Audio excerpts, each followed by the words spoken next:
Good morning. Everybody excited about today? Yay, it's over.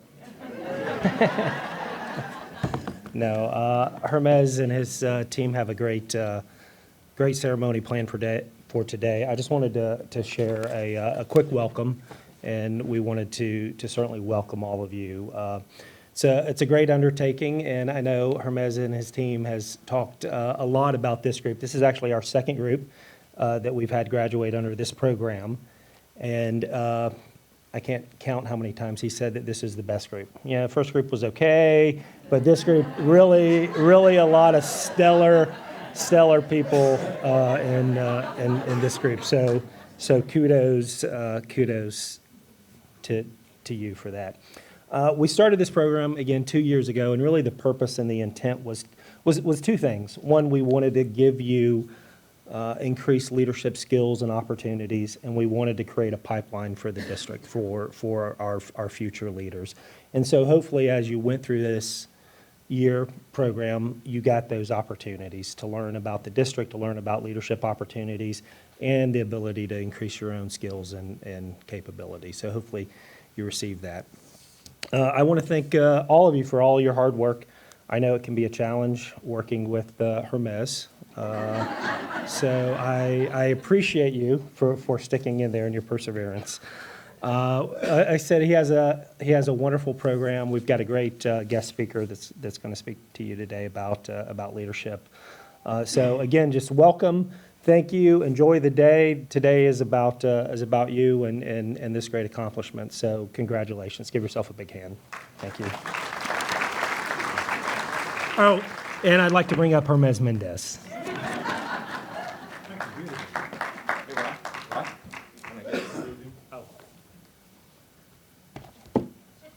Make it so I can Photoshop him out. There we go. That hand. There we go. Thank you, Phyllis.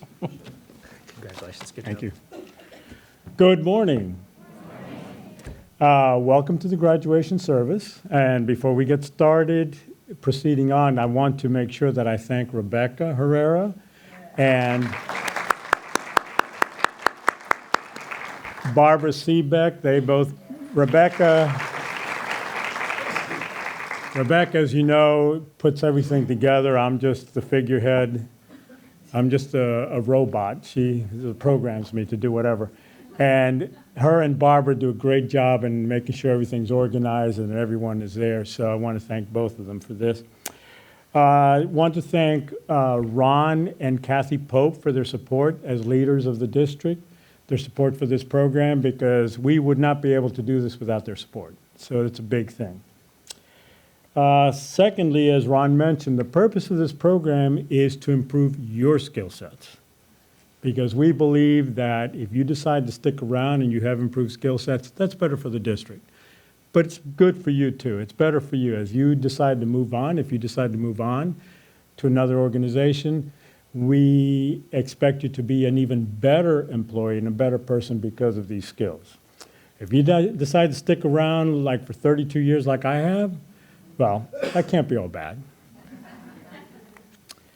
I want to also make sure that I thank all of those of you who have taken advantage of the program, because even though all of you have attended just about every session that we have once a month, there's many of you that have gone beyond and taken advantage of your membership and taken other classes. And that's the purpose of this. We don't want to restrict you. We want you to take full advantage of the program and get all the skills that you can. Also, I want to make sure that I thank all of you for everything you've done to go through this program. I thank you for talking with your peers. So far this year, for next year's program, we have 145 applicants, and I'm going to try to stretch those dollars even more and have everyone come into the program.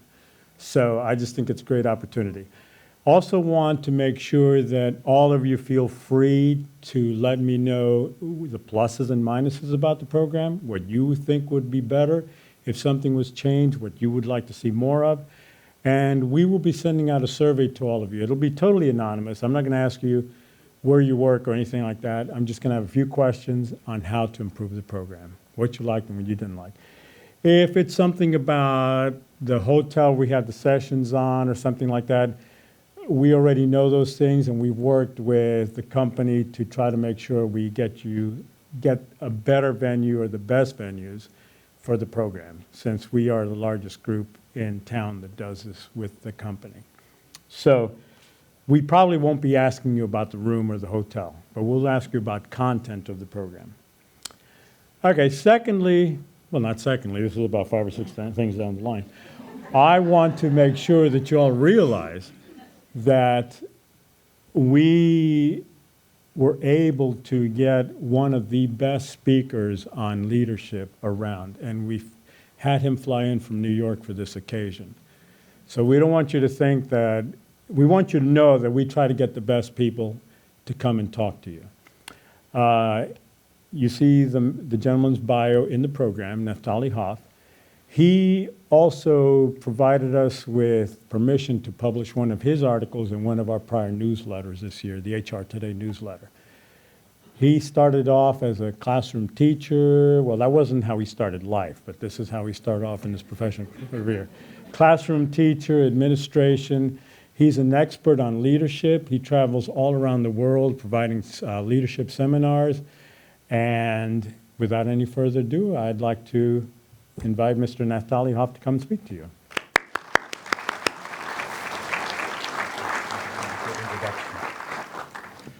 Thank you, Hermes, and good morning, everyone. It is really a pleasure to be here.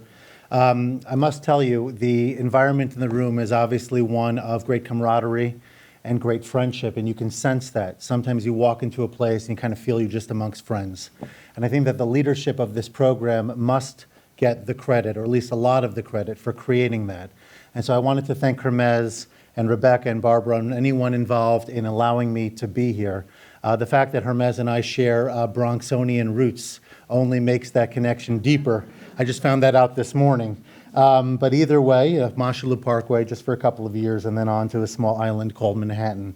But it's really great to be here. I'm delighted to spend time in Orlando in a place that doesn't have big ears and big white gloves. And it's nice to see that there's something other to the town. It's a beautiful place.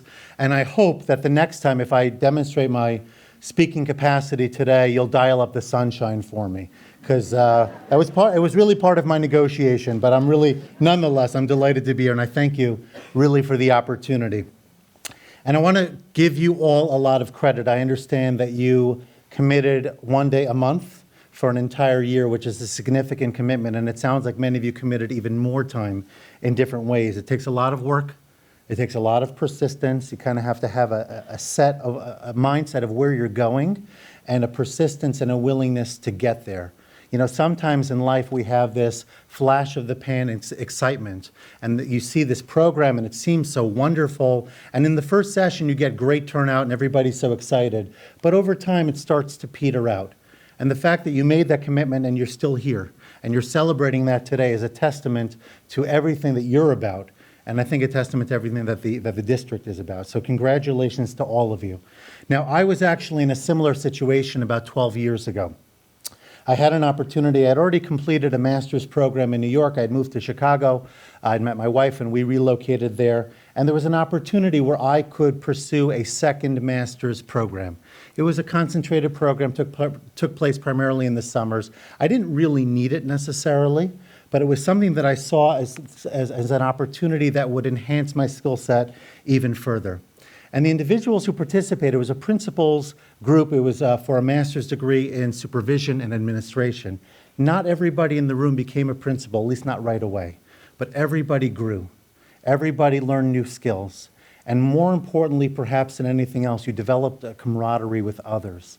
And one thing that I want to share with you from that program, as well as with a subsequent program that I was given the opportunity to participate in, one of the greatest benefits, I don't know how much it's emphasized, but certainly something that I encourage all of you to think about and to make sure you don't lose sight of and don't lose hold of, is the connections, the collaborations, and the relationships that you've developed.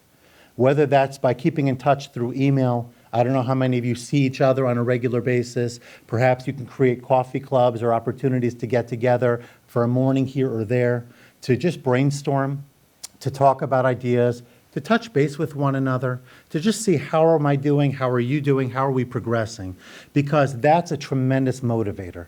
It gives you new ideas, of course. You can unburden a little bit. You can share your whatever challenges you might be dealing with, etc. But it really gives you an opportunity to be inspired by each other. And so the fact that you've had opportunity to work with each other, to learn with each other for an entire year, don't lose that. Keep that going. I encourage you very much to find ways by which to maintain those relationships. Perhaps there's already something in place, I'm not sure, but in case it isn't, whatever you can do to initiate that would be something that I think would be extremely, extremely valuable. And so I want to just put that out there. Now, there's one other group I believe in the room that deserves credit, and there are supervisors. Is that correct? Supervisors in the room, individuals who are not actual graduates, but people who allowed the graduates to participate, who made that happen. And so I'd like to just take a moment for those who are in that category to be recognized for the fact that they made it a little bit harder for themselves, had a little more work to do, at least one day a month, and had to deal with the fact that they had employees who were focused on some other things. They recognize certainly the value in leadership, and they deserve credit as well for everybody being here today. Now, today happens to be the first day of Hanukkah. There are a lot of subplots to it. I'm not going to get into it right now, but I want to mention one thing. In the beginning of the story, so to speak, the military struggle that occurred in the land of Israel many years ago, the individuals who participated, who rose against a very powerful force, were people who did not have leadership experience per se. There were people from the rank and file, so to speak, people who lived amongst the community. But when they saw a situation, they recognized that there was a need. They were able to step up. And when they stepped up, they were able to motivate a whole big group of other people to do so with them. And it changed really the course of history in many, many ways, well beyond the scope of our talk today. But the idea that everybody here realizes that you just can't ever have this leadership void. You always need to have the next person up, right, ready to go. And the fact that you prepared yourself in that way is so powerful. You know, I remember when I was engaged to my wife, my brother and some other members of my family were with me, and my wife's grandmother was there as well. So she turns to my brother and she says, "Oh, so what are you doing?" "Oh, I'm studying to be a rabbi." And she says, "Just what the world needs, another rabbi." So that comment always caught me. He was very nice about it, but the comment always caught me a little bit off because, oftentimes in our little circles, we think of my son the doctor, my son the lawyer, my son the accountant, and some of us, my son the rabbi. But the reality is, whether it's in rabbinics or clerical work or leadership in other types of ways, in the office, in the business place, etc., there's always a need for leaders. There's always a place. And I want to be very clear also, leadership is a frame of mind. Yes, of course, oftentimes it goes with a position, and sometimes the position demands the leadership. But oftentimes leadership is a choice we make. It's an attitude we possess. It's a matter of identifying what's out there, where are the needs, and how can I, if not address the needs directly, at least bring the needs to the table. Have a conversation about it. Maybe make a recommendation, a suggestion. It's about moving the organization forward. It's about moving ourselves forward. There's personal leadership, and then there's collective leadership. And I think that's a lesson I'm sure you've all learned over the last 12 months. The idea that leadership is not narrowly defined. It's an expansive concept. And the more of us that think as leaders, the more of us that act as leaders, the more of us that understand that we can be a difference maker for ourselves and for those around us, the better our environment's going to be. And what's another thing that I must tell you is beautiful, and I don't know if I could say that, but what Hermes mentioned earlier today should be repeated. The fact that this program was designed certainly with the district in mind. In other words, certainly there are hopes and aspirations for the coordinators of the program that you will take that next step within the district and become leaders here in Orange County Public Schools. But the fact that they understand that you may find your calling elsewhere, and you may choose to ultimately build your leadership dream in another environment, and they're supportive of that, and they encourage that. To me, that's incredible. And I'd like to again thank them for not only the opportunity to be here, but to really be inspired by that vision and inspired by that mission. You know, John Maxwell tells a story. He's one of the great leadership gurus, if you will, today. And he talks about a guy who's walking down the street, and he sees some builders on the road, and they have some bricks, and they're putting the bricks together. And he says, "So what are you doing?" And the guys say, "We're laying bricks." Goes a little bit further down the road, same group, same bricks, same scenario. "What are you doing?" "We're building a wall." And he continues down the road. And he says to the next group of people, "Well, what are you doing?" We're building an edifice." And finally, he gets to the last group and he says to them, "Gentlemen, what are you doing?" "We're building a cathedral." And it's all the same actions. It's all the same activity, but it's about the mindset. And so the leaders of this program are building a cathedral in each and every one of you. They recognize the inner leader within you. They understand the fact that they put it out there. You know the old adage, if you build it, they will come. Sometimes that works, sometimes it doesn't, but they built it and you did come and you came and you grew as leaders. And so I hope that inspiration, that message, that each of you are a cathedral, that each of you are a world to yourself, each of you have great potential, and hopefully you will see the actualization, the realization of that potential as we move forward. Now, I got to tell you, Ron, are you still here? Yes. Yes, hi. I have to disagree with you a little bit. I hope you don't mind. Right? It's not over. Sorry to say that. It's over, but it's not over. And when I say that, I mean that a leader is a lifelong process. Learning is a lifelong process. You graduated a class, but I will tell you that real leadership learning, as you will come to see, is experiential in so many ways. We're going to talk more about how to position yourself for leadership success, certainly, but that's something that we want to keep in mind as we move forward, because you've graduated. So now what, right? Does it all just stop right there? Do I expect that everything's going to line up for me, all the opportunities, all of that? Clearly, that's not usually what happens for most folks. They get their credentials, but now they have to keep going. So what I would like to talk with you about for the rest of my time this morning is some strategies, things that you can do to position yourself for success, both in terms of getting that next position that you seek whenever the time is right for that, as well as growing into that position and being the very best candidate for it, as well as the best leader within it as time moves forward. So the first thing I want you to think about is, how can I create a vision for myself? Now, I don't know all the ins and outs of the program. I did have the opportunity to review the various classes, and it was very comprehensive. And I hope you had a chance to talk about vision. I hope you had a chance to understand that leaders, one of the great qualities, and really what distinguishes leaders from managers, right? I think it's Stephen Covey that says, managers are about putting the ladder to the wall, but leaders are the ones to figure out which wall to lean it on, or something along those lines. It includes the concept of vision, understanding where I'm going. And I think that vision starts with us as individuals. So if you think about it, and you say to yourself, well, what kind of position do I want to occupy? And what kind of individuals do I want to work with? What type of culture do I want to be in? And what kind of skills do I feel that I need in order to make sure that when I get into that position, I could really thrive? You know, Stephen Covey talks about the idea of beginning with the end in mind. And he has this imagery. You might have read the book, The 7 Habits. It's one of the greatest books I've ever read, certainly on leadership and on living a fulfilled life and getting along effectively with others. And he talks about, it's somewhat of a somber metaphor, but he talks about a person at their at the eulogy, at their what's the word I'm looking for? I don't know why it's not coming to mind. They've died. And sorry. It must be jet lag or something. Funeral. Thank you very much. At their funeral. Well, I guess the concept is so foreign to me. I really hope I never get there. Wow. Okay. So you're at your funeral and everybody's gathered around and they're starting to speak. Right? What do you want them to say about you?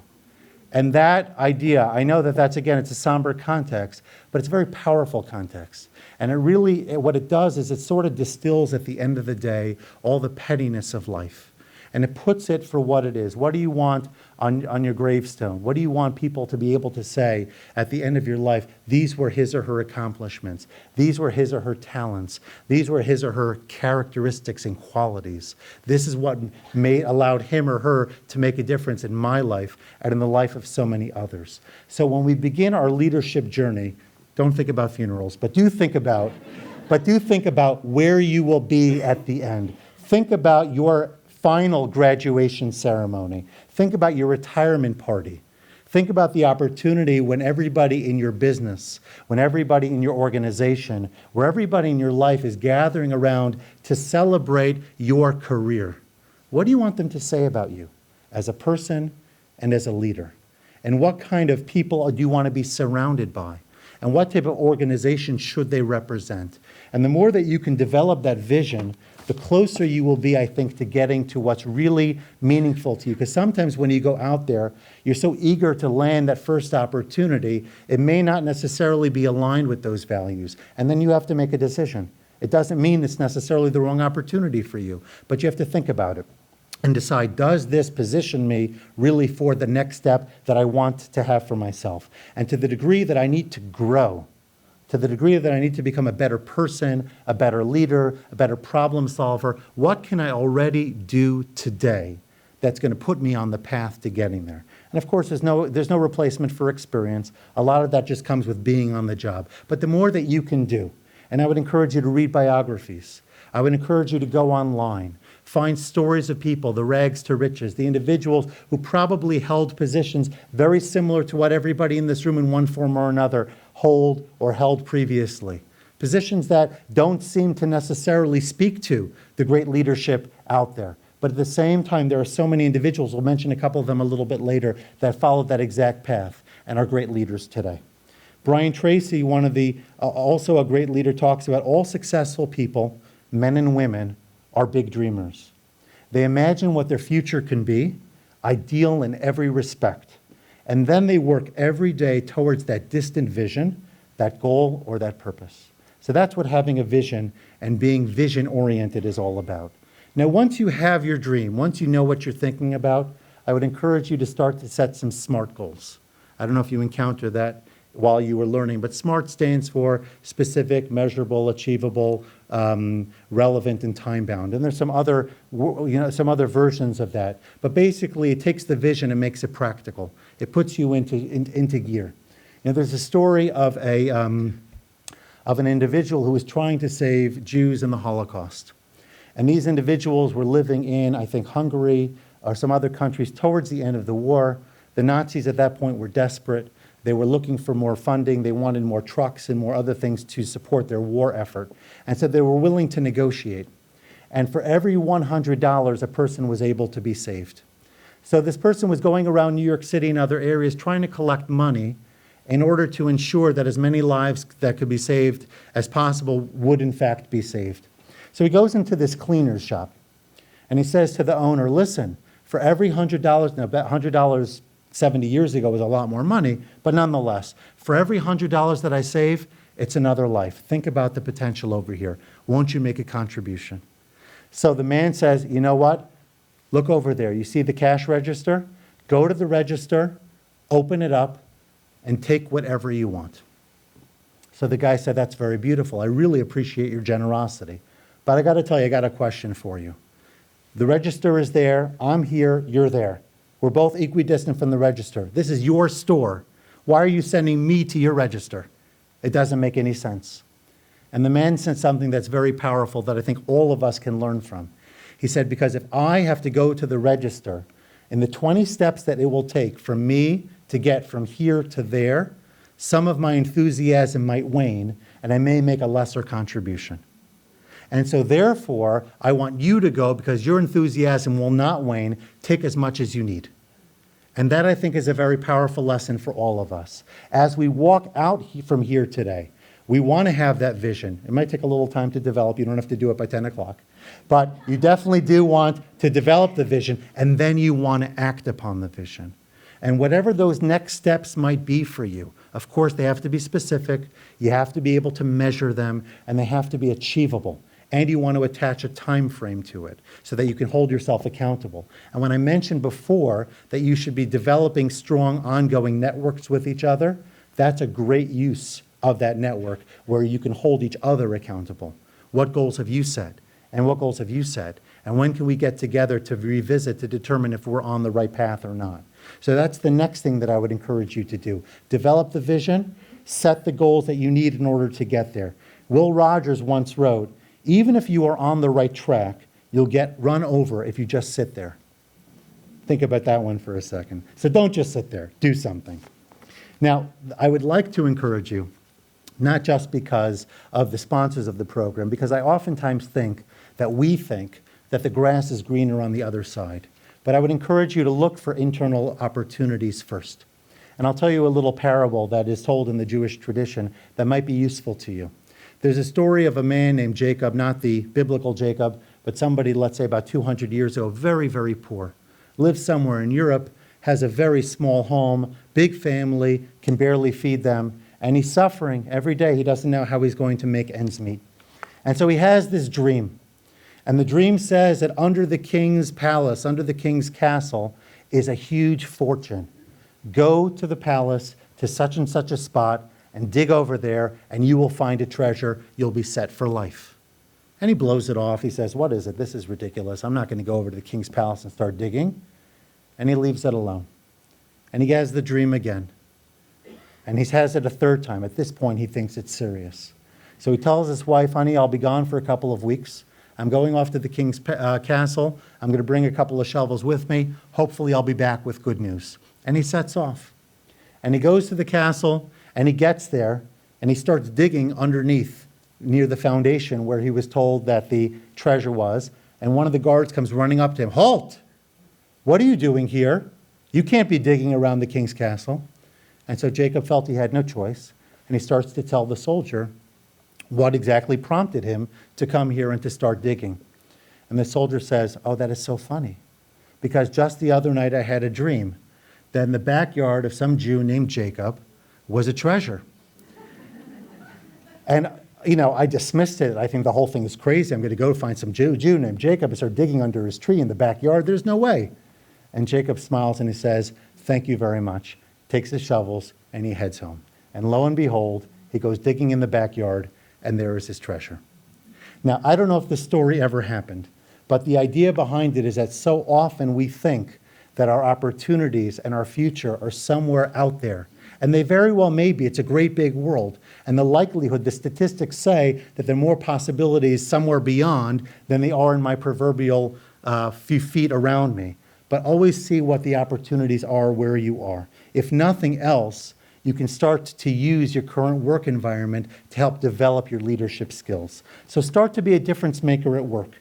Get involved in projects, volunteer wherever you can, if appropriate, if it fits your skill set and you have the time for it, and where you see opportunity for constructive suggestions.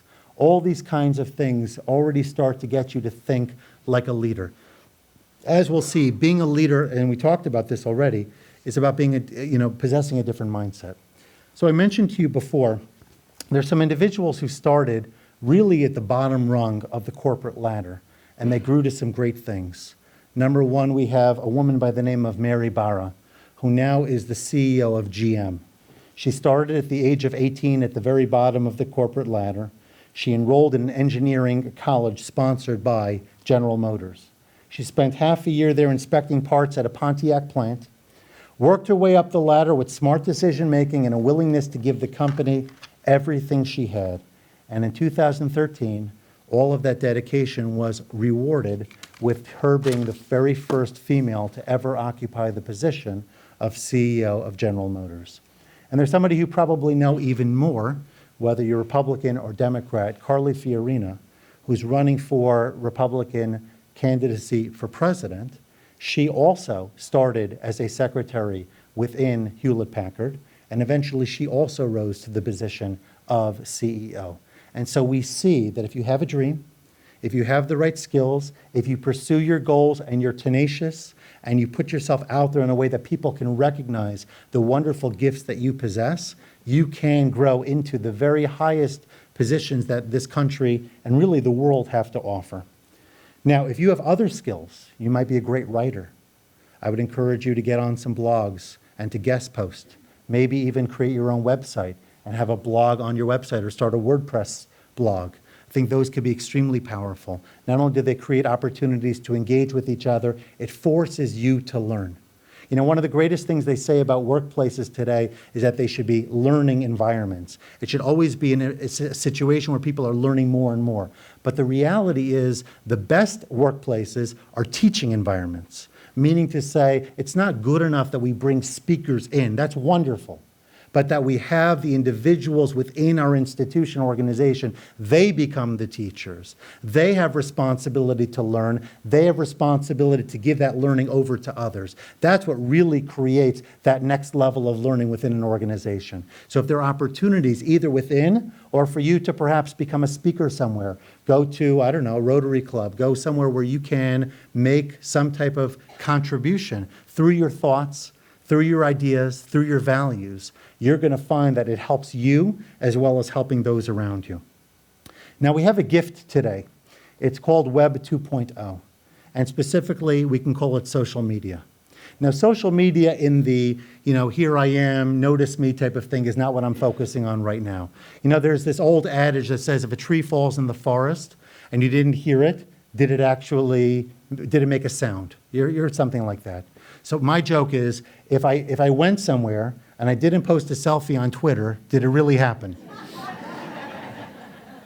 Right? That's just the way we are today. We can't go anywhere, right? Excuse me, guys, I'm just going to take one of myself right now. But we can't go anywhere today without taking a picture and posting it somewhere. So that's all fine and good. Nothing wrong with that. Whoever does it, keep doing it. It's fun. But at the same time, there are certain sites, LinkedIn in particular, that give us opportunity to engage with each other. There are groups on LinkedIn, all sorts of groups. For nonprofit leadership, it would be the ones in particular that I would encourage you to look at and see which groups should you consider, trying to get into, and then maybe contributing content, at least reading on a regular basis, being part of that. And the more that you are involved, the more you start to develop networks, the more you start to develop relationships. And oftentimes, we all know the adage, it's not what you know, it's who you know.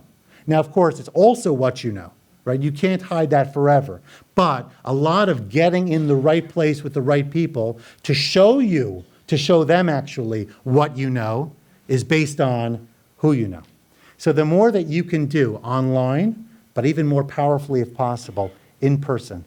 So if there are business networking opportunities in town, and I'm sure that there are, where you can get together with people and you can talk with each other and see what are your struggles, what are your challenges, right? I'd like to get to know you a little bit better. Maybe we can meet for coffee, whatever those are.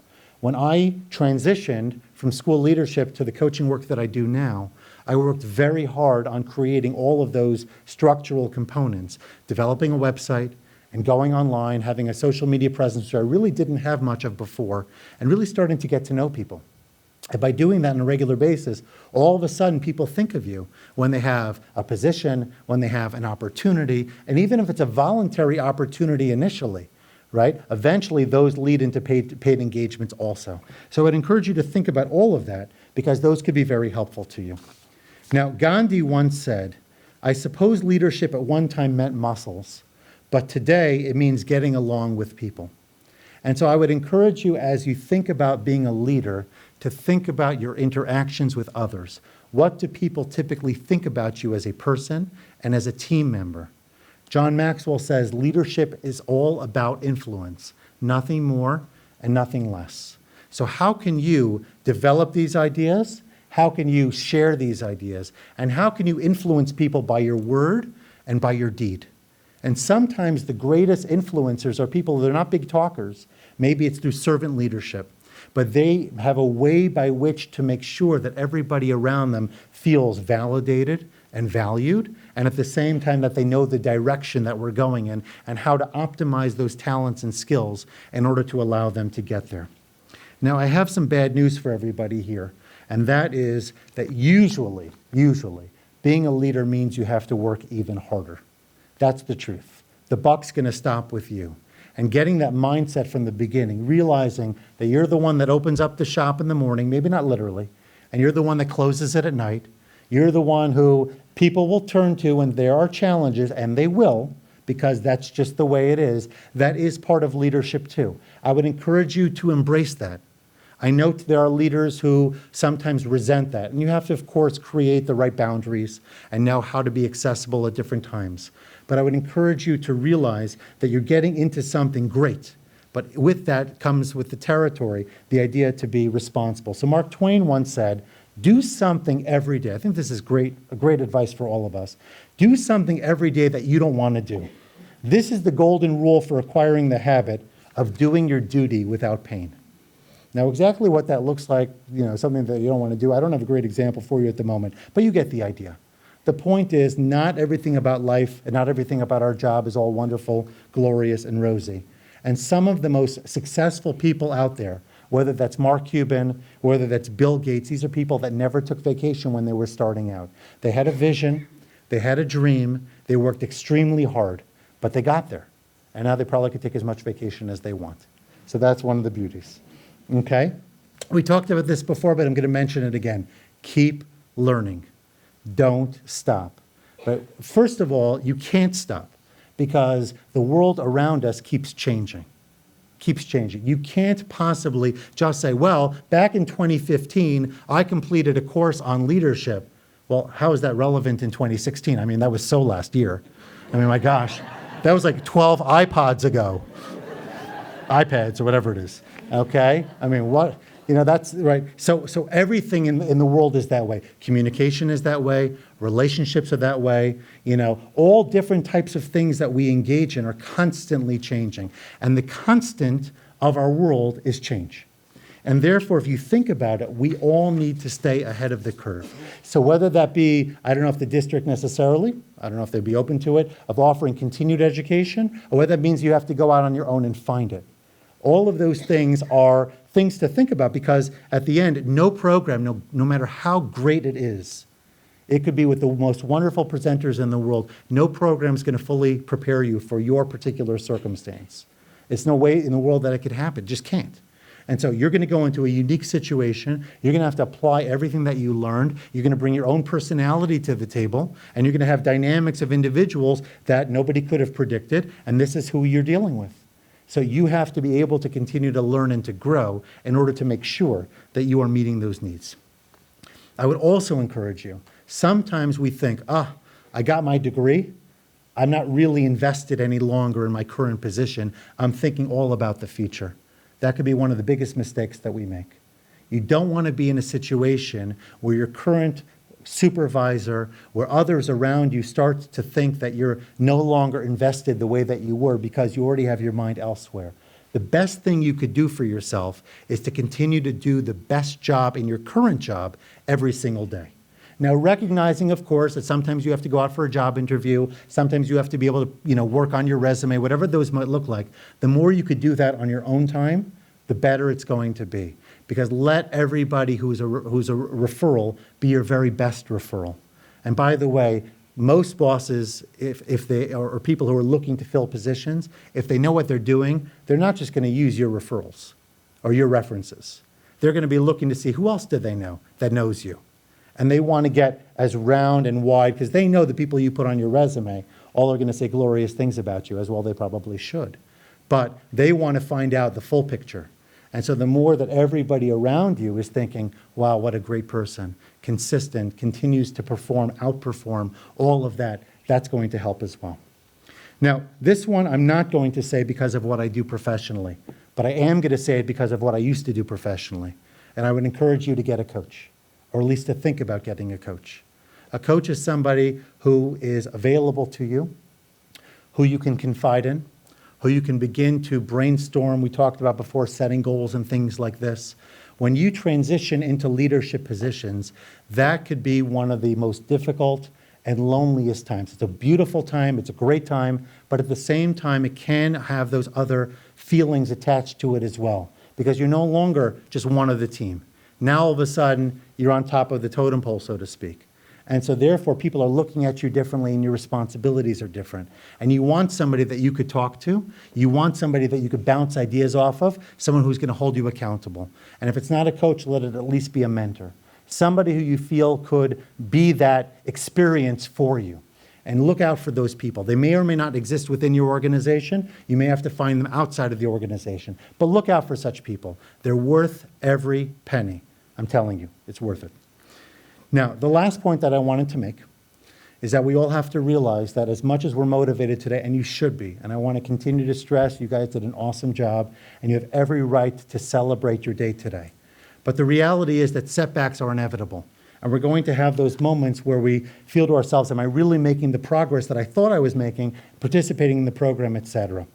So let me quote for you one of the great NFL coaches of the Green Bay Packers, Mr. Vince Lombardi. He once said, the price of success is hard work, dedication to the job at hand, and the determination that whether we win or lose, we've applied the best of ourselves. And so we need to know that that alone is a virtue and a value. Working hard alone is something we should be proud of. Winston Churchill once said, success is walking from failure to failure without the loss of enthusiasm. And invariably, we're going to have failures as well. Steve Jobs from Apple Computers. I'm convinced that about half of what separates the successful entrepreneurs from the non-successful ones is pure perseverance, right? Because you're going to have those days, so fight through it. Believe in yourself. Understand that there's a better day right around the corner, right? As little orphan Annie used to say, the sun will come out tomorrow, and that's what they tell me also. Of course, I came on the wrong day. That's a different conversation. I want to leave you with this because I think it's really so cute, but it's also very powerful. A reporter once asked a bank president, sir, what is the secret of your success? 2 words, right decisions. And how do you make the right decisions? 1 word, experience. And how do you get experience? 2 words, wrong decisions. In summary, I present to you the words of British Columbia Premier Christy Clark.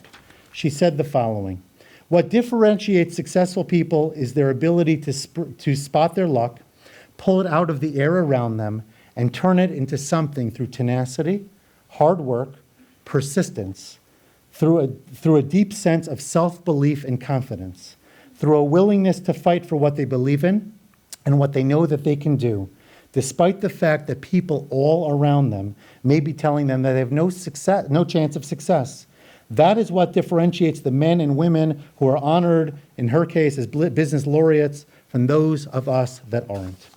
And so to recap what we talked about, you've accomplished a tremendous thing, but the work is not done.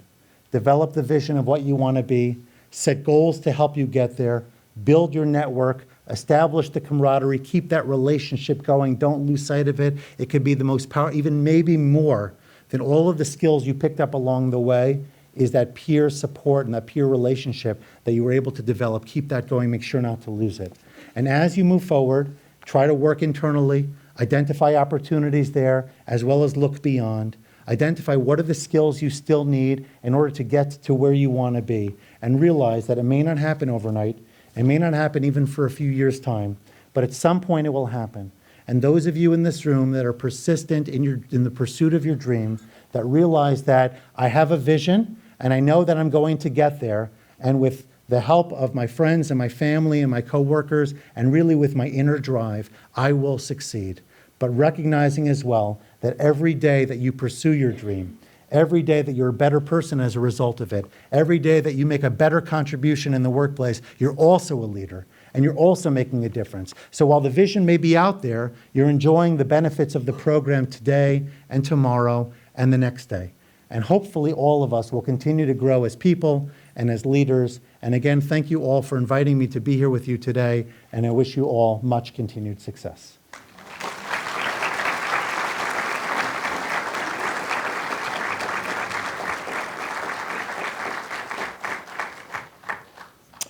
I want to thank Naphtali Hoff for the great talk. And you know, many times after you hear a great talk, the person gets up and wants to do a recap. The only way I can do a recap is to say every word he said, because it was amazing. I thoroughly enjoyed it. Some important points that I want to bring out of the many that he brought out, but networking is a big one. Networking is so important for you. Get to know other people. I mean, I was bugging Kevin Ballinger earlier today. I said, Kevin, you can't come here and try to recruit people. But it was just a joke, because he always goes out and finds the best people, and that's great leadership. looking for the best people to bring into your organization. So network, get out there and know other people. Take advantage of seminars and webinars as you go on through your careers. A great place to start, and we will send everyone this link if we haven't, is Naphtali Hoff's blog site. Always has great things to talk about. I get a regular email from him because I'm part of his email list. Encourage you all to join in because he always has great things to talk about and want you to keep developing yourselves. Servant leadership is something else that he talked about. Very important, very important. And if you remember the picture I showed you all during orientation 11 months ago, the great picture of, and I think it had to do with probably, what I think of it is the Israelites when they were in captivity in Egypt.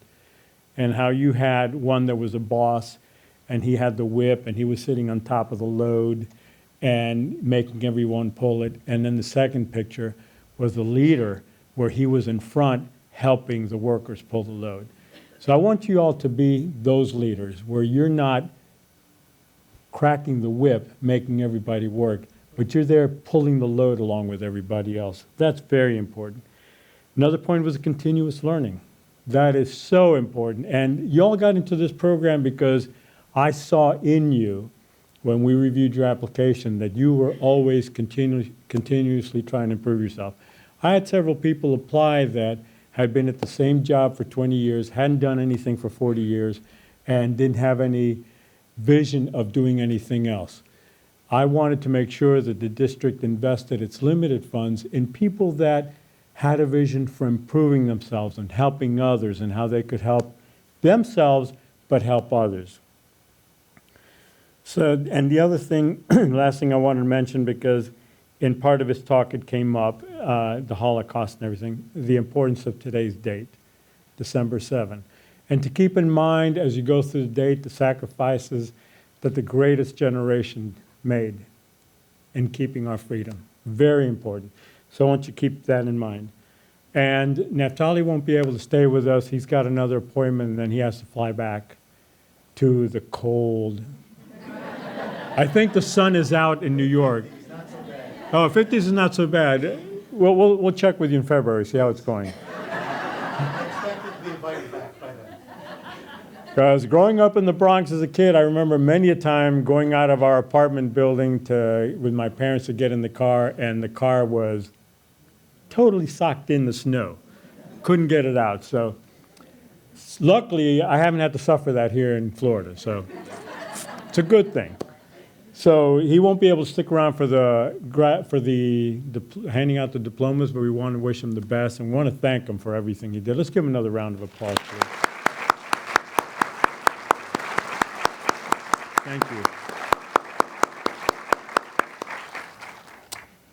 It is that time. Is everyone ready? I'm not going to say look under your seats and you'll find a gift card for $1,000. I'm not going to say anything like that. So don't be trying to do that. Actually, I thought about doing something like that. Not for 1,000 naturally, but maybe 1,000 in Confederate money or something like that. But I thought of doing something, but I didn't get around to it. But anyway, Rebecca is going to help us out with this, as she has with the whole program. She's going to call out your name as soon as she remembers to turn on her microphone. And we'll have you come up here, and Keith is going to take your picture. Testing. Oh, nice. And I will turn mine on. So Keith is going to, maybe I'll turn mine off. Keith is going to take a picture of you. If you want it, if you don't want a picture taken with me, I don't blame you. If you're on Facebook, you won't see many pictures of my wife in there with me. She tries to avoid me after 43 years. But anyway, we'll go ahead and do that. So we'll go ahead and start. Rebecca? Yes. Hi, everyone. I'm so excited. This is like my first time. This is exciting. I just want to congratulate everyone for completing the program. I'm not going to take too much time because I know you guys want to get out of here and, do your stuff. But congratulations, guys. I mean, this is such an honor and a privilege to be standing up here looking at everyone just graduating from this wonderful program that you guys took advantage of. And the first person I'm gonna call up is Julia, and please forgive me if I butcher your name. Forgive me in advance with my accent, my New Yorican accent, forgive me. Julia Alcero? She is out sick today. Okay, we'll make sure she gets it then. On purpose. Tamara Andrews.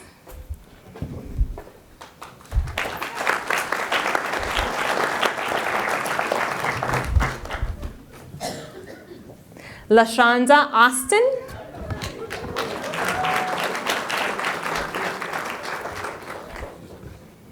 There you go.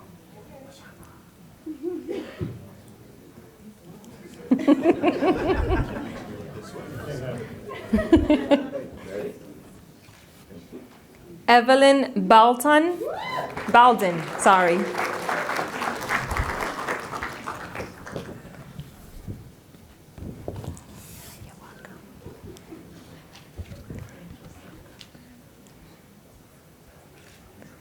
Michael Blair.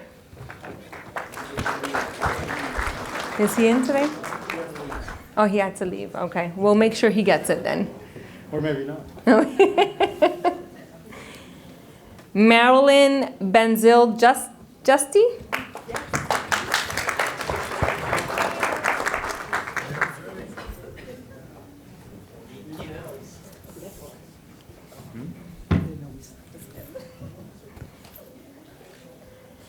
Erica Kane.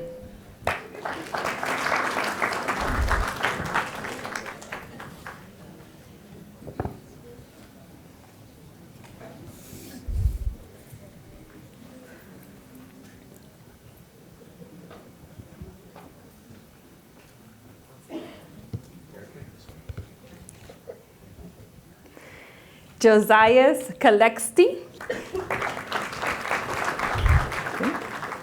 This is really a way for everyone to have my picture.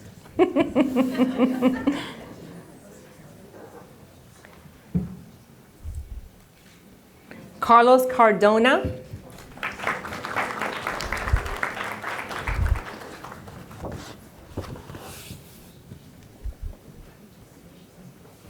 Okay. Enriqueta Casanova. Enriqueta.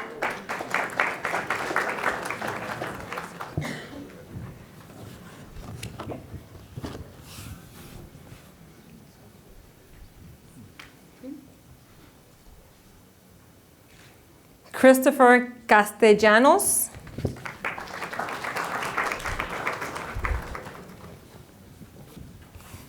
Keith Clark.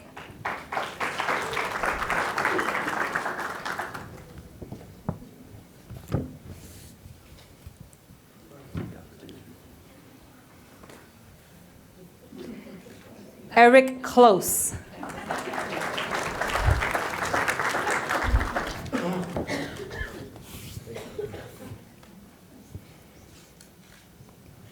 Candace Collins.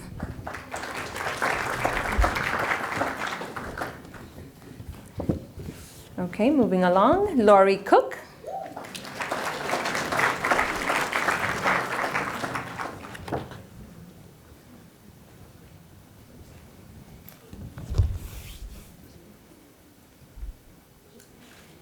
Shannon Cornwell.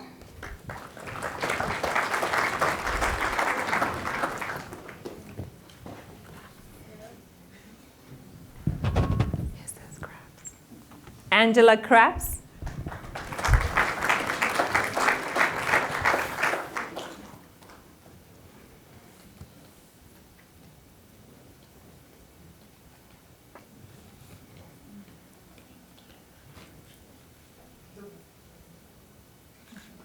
Dale Croft.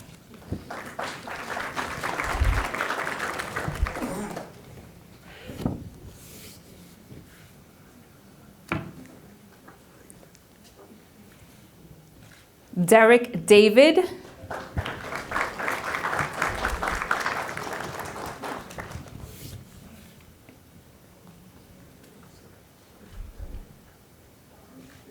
Justin Davis.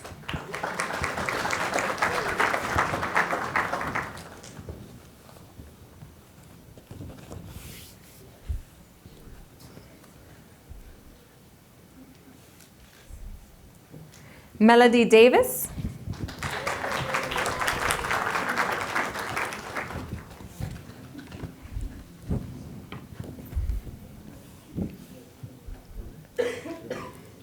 Rose Denard.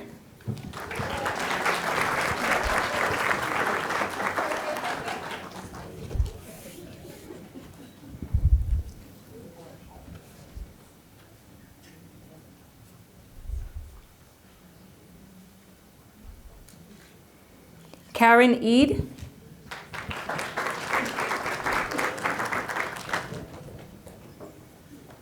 Myra Eklund.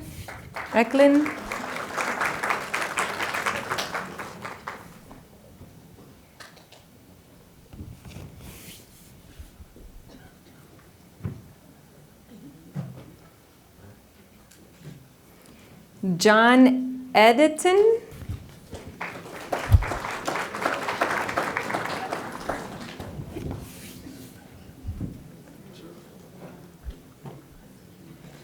Barbara Fonseca.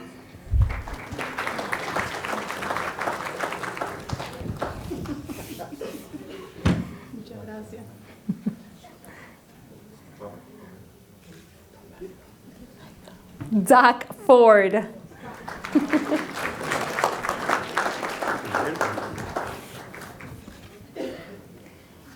Kyle Francine. I put the accent in the wrong place.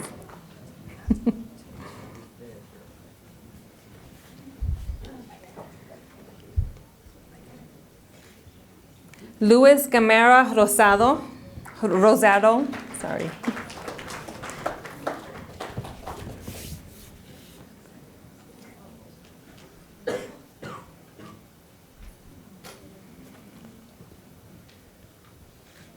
Dana Garcia.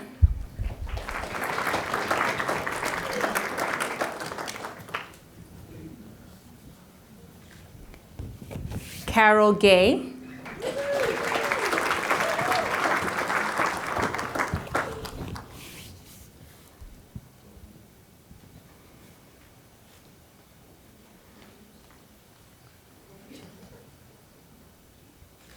Beatriz Jimenez.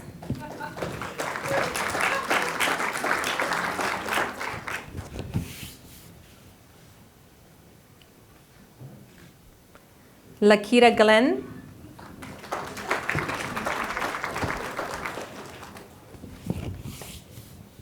Irma Gonzalez.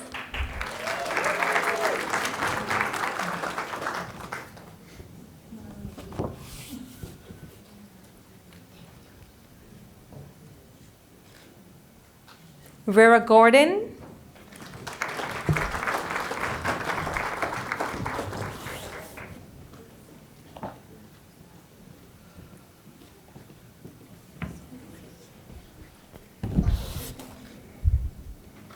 Mary Harris.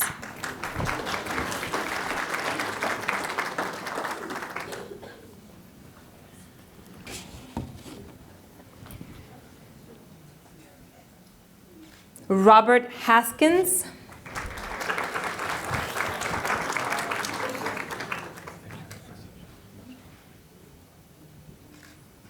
Pamela Hayes.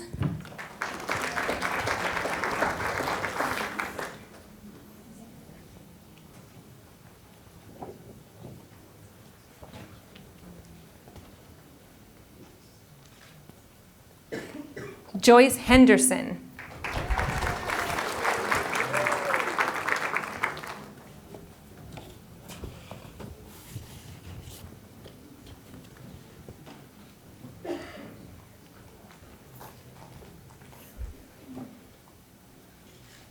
Eddie Hernandez.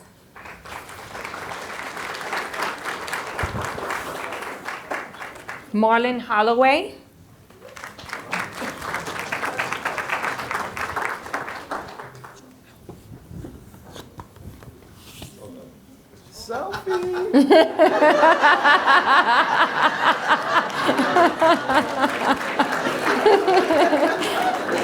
One in every crowd. Adam Hunt.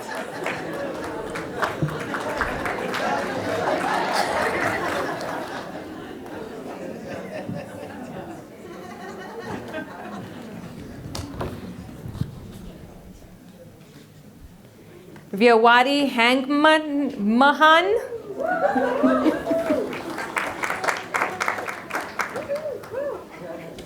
I tried.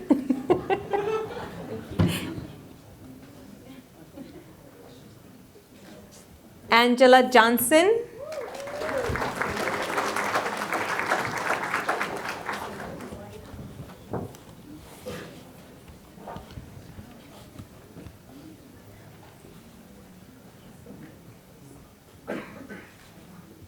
Nancy Johnson Cox.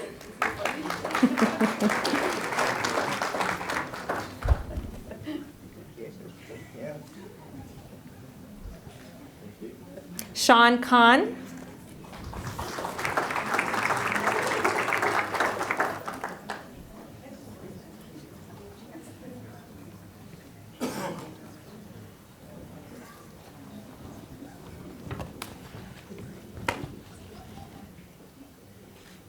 Jill Kilsgard.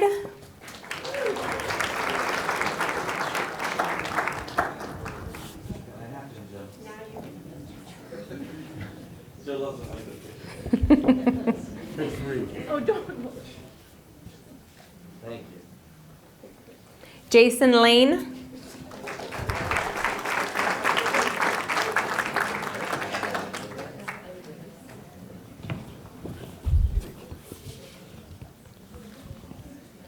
David Laveri.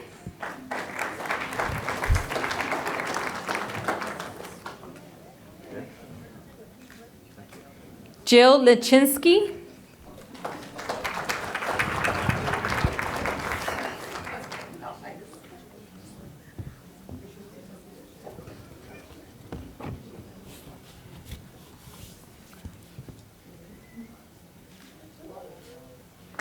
David Lopez.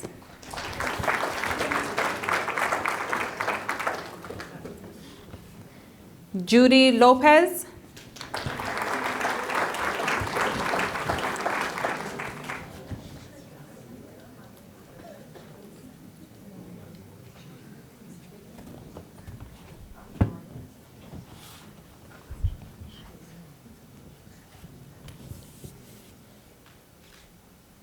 Ana Lozada.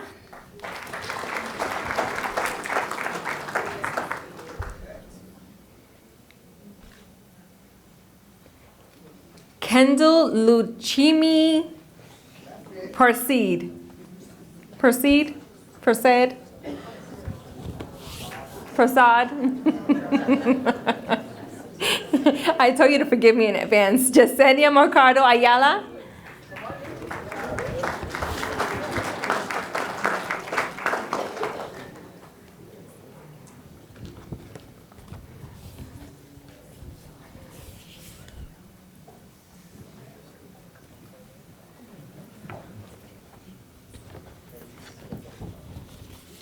Angela Miller.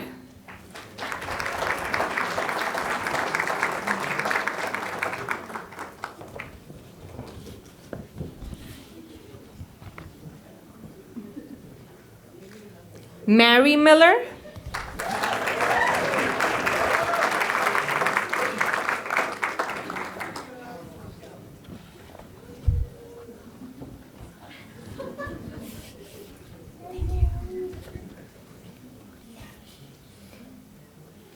Joan Miller.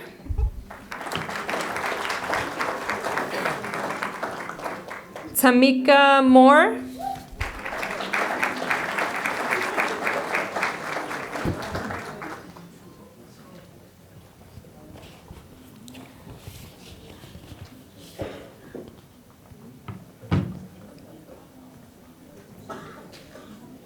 Jael Morales.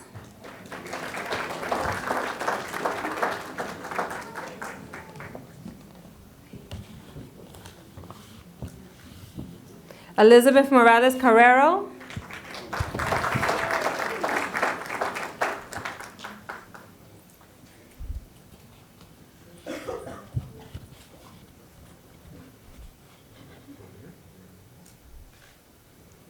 Zanelle Nicholson.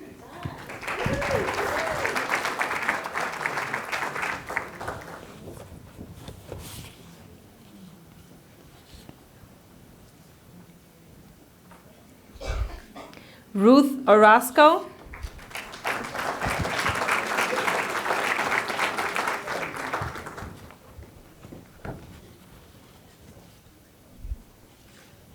Lori Orr.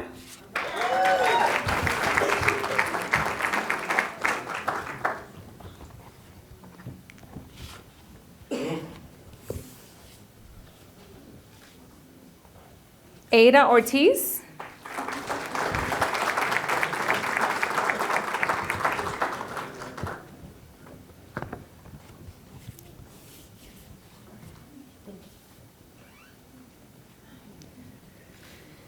Dan Ortiz.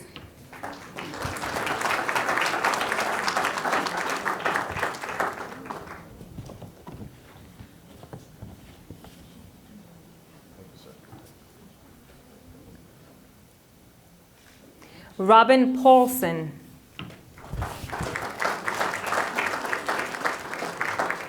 David Pico. Thank you. Good job. Johanna Perez Hernandez.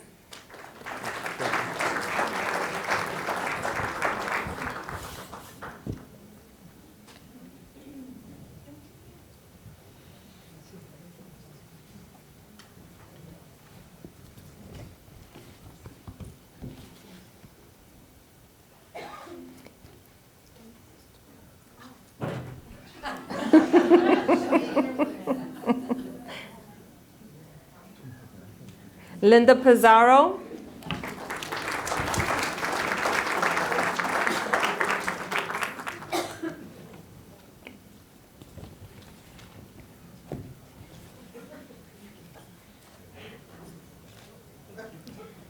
Maria Props.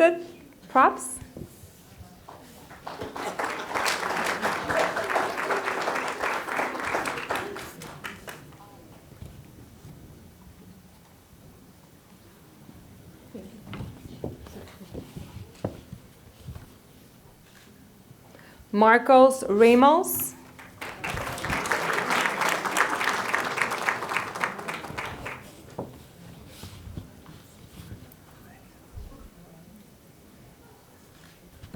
Susan Rollins.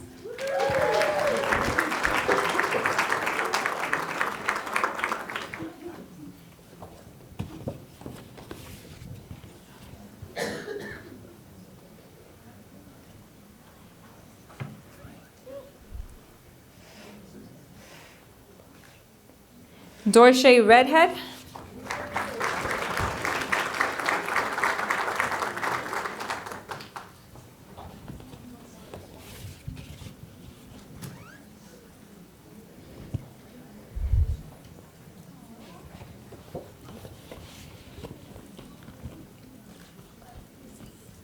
Shamika Reed.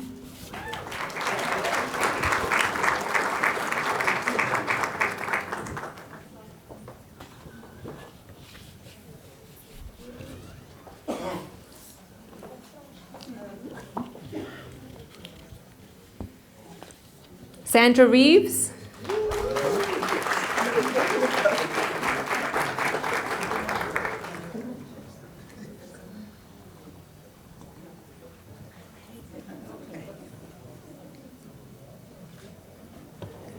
Jose Reyes.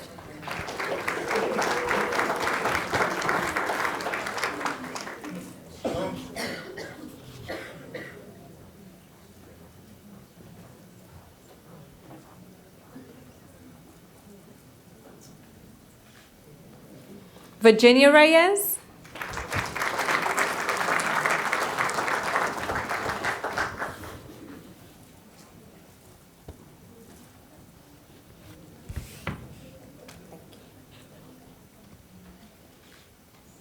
Utria Riley.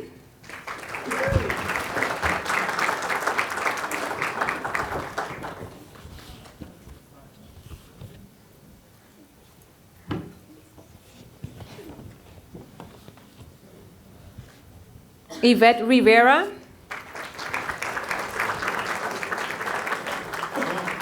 Lisa Rosen.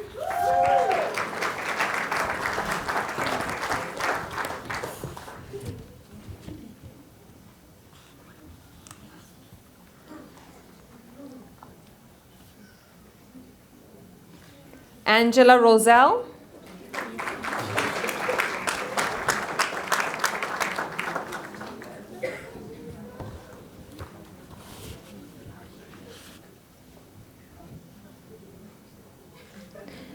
Maria Sanchez Figueroa. Run, run.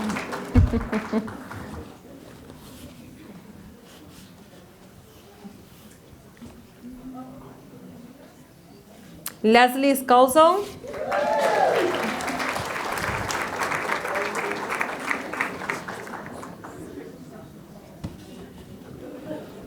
Somebody following you. Barbara Seebeck.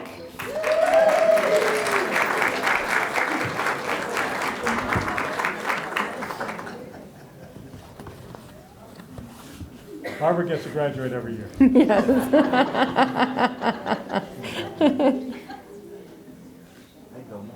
Maria Sejo.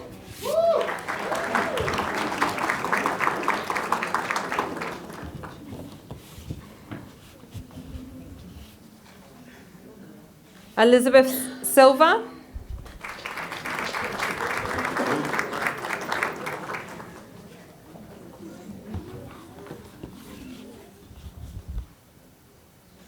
Zulma Silva.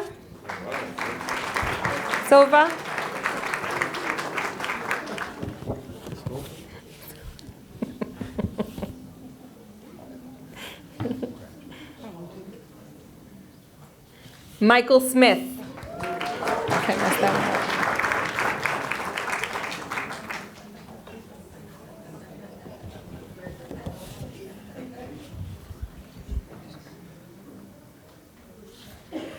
Yvonne Smith.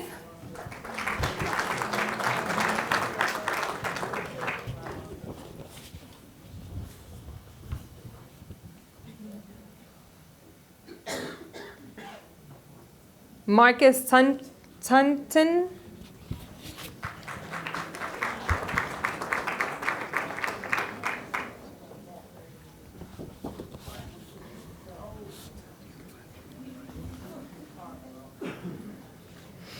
Mindy Taylor.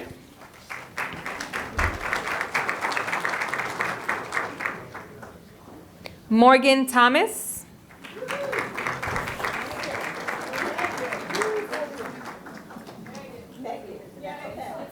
Oh, I'm sorry, Megan. I'm sorry. Mercy and grace, people. Mercy and grace. Tanya. Okay, let me not mess this one up. Tanya Tolentino. With a little accent, no? Crystal Tomlin.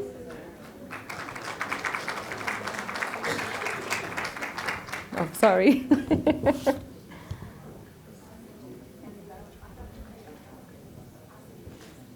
Mary Tunchuk.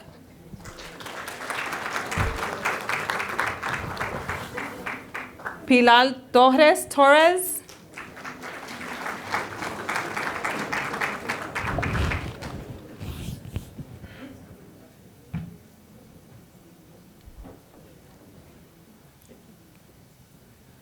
Raymond Tarbal.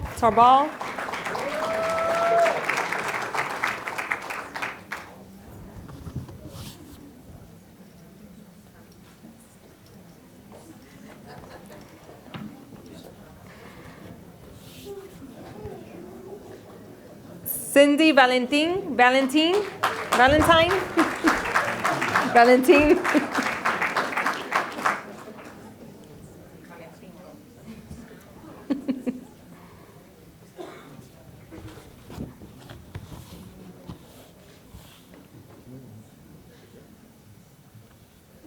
Leslie Vasquez.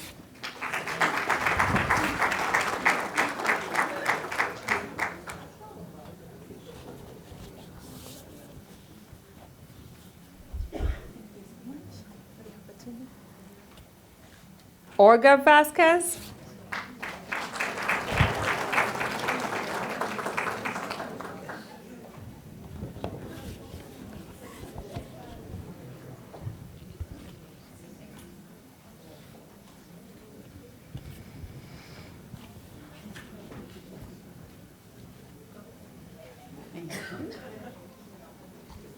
Monica Watson.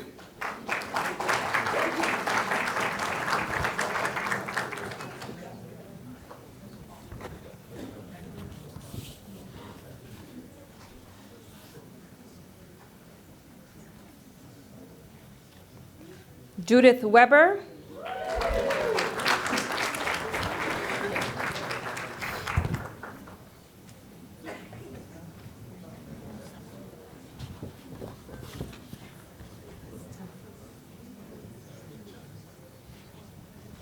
Carla White.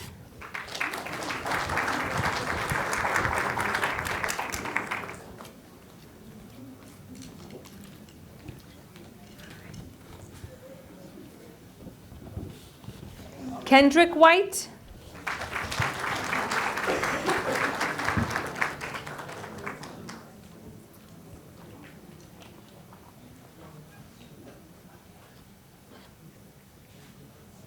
Ursula Wigfall.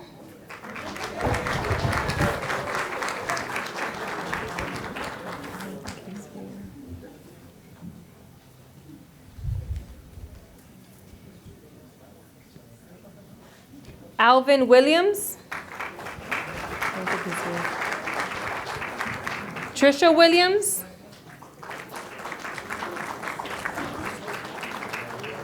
You forgot mine. Oh, I did. I'm taking his. I'm sorry. Okay. Trisha Williams.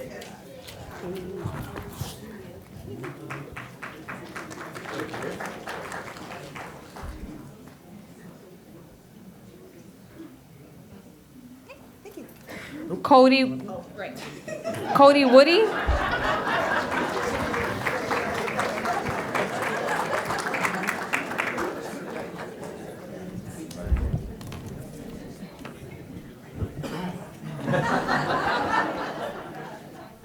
Kimberly Wright.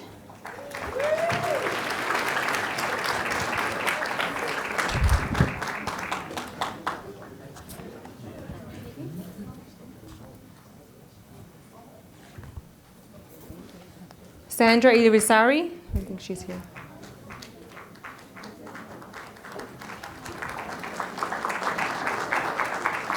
What's your name? Well, two pictures. Huh? Are you in the witness protection program? Must be. So we did get her. Okay. Okay. See, that's good. All right. Well, thank you all very much. Sherelle Condal. Did we forget anybody? Oh, Her. we did. Oh, sorry. They told me she wasn't here.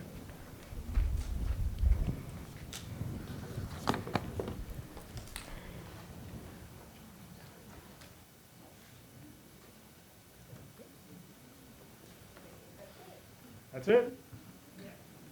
All right, thank you all very much. Hope you enjoyed it. If any of you are interested in continuing with your membership, talk to your supervisor. Very low cost, very low cost. I don't get anything out of it. I get no percentage or anything, so don't worry about that. But anyway, hope you enjoyed it. Huh? It's a big group. We can do a group photo. If you're interested in doing group photo, come on up. We'll do a quick group photo. Where's Keith? Oh, there you are. We'll do a quick group photo, and thank you all very much. Really appreciate it.